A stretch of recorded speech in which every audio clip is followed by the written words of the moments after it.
pengelola tanah. Perkenalkan, nama saya Wati Batumama sebagai moderator. Perkenalkan, nama saya Imam Ismawati sebagai pemateri 1. Perkenalkan, nama saya Iman Musa sebagai pemateri 2. Perkenalkan, nama saya Melia sebagai pemateri 3. Lebih baik saya serahkan kepada pemateri 1 untuk menjelas makanan tersebut.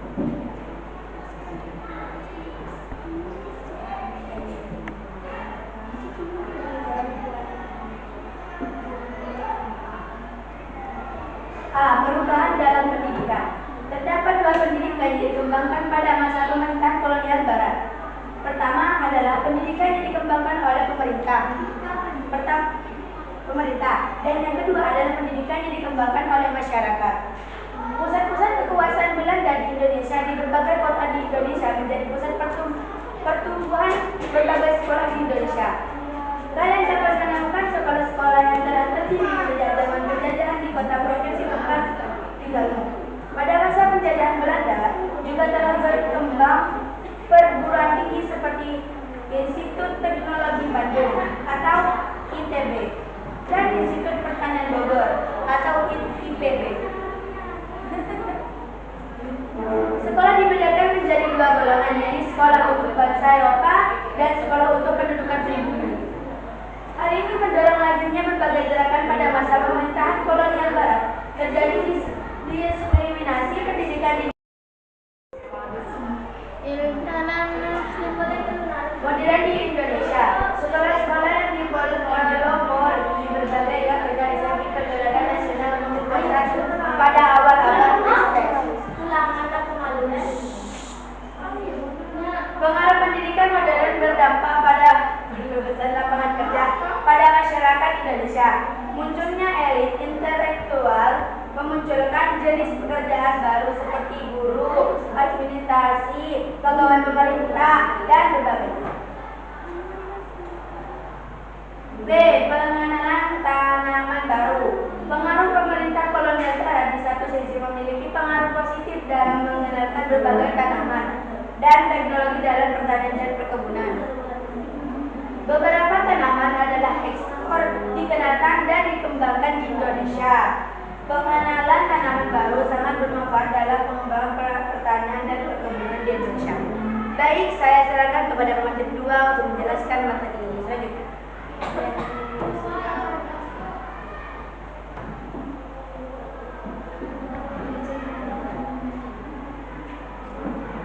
C. Perkembangan kegiatan ekonomi. Perubahan masyarakat dalam kegiatan ekonomi pada masa kolonial terjadi baik dalam kegiatan produksi, konsumsi, dan distribusi. Kegiatan produksi dalam pertanian dan perkebunan semakin maju dengan ditemukannya berbagai teknologi pertanian yang bervariasi. Rakyat mulai mengenal tanaman yang tidak hanya untuk dipanen musim. Pembukaan berbagai perusahaan telah melahirkan berbagai jenis pekerjaan dalam bidang yang berbeda.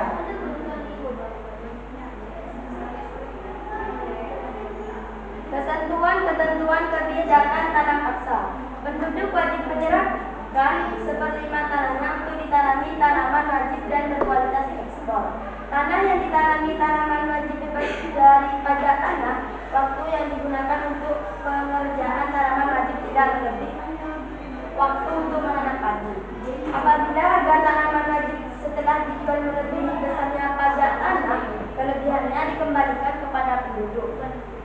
Kegagalan panen tanaman wajib bukan kesalahan penduduk, melainkan menjadi tanggung jawab pemerintah Belanda. Penduduk dalam pekerjaannya dipimpin penguasa pribumi, sedangkan pegawai Eropa menjadi pengawas, pemungut, dan pengampun. Penduduk yang tidak memiliki tanah harus melakukan kerja wajib selama 1/5 tahun atau 66 hari dan mendapatkan upah. Baik, materi selanjutnya saya serahkan kepada pemateri 3.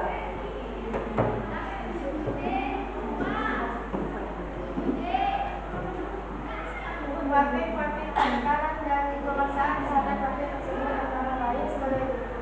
1. Menurut ketentuan, tanah yang digunakan untuk tanaman wajib hanya 1/5 dari tanah yang dimiliki rakyat. Namun kenyataannya selalu lebih bahkan sampai 1/2 bagian dari tanah yang dimiliki rakyat. Kelebihan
disebut tanam paksa.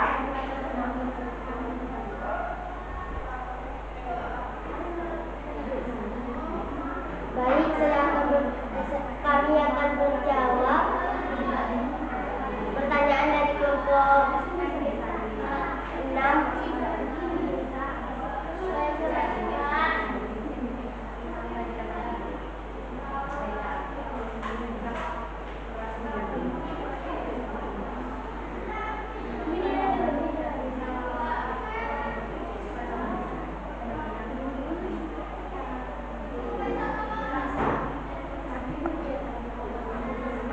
Saya serahkan kepada materi 1.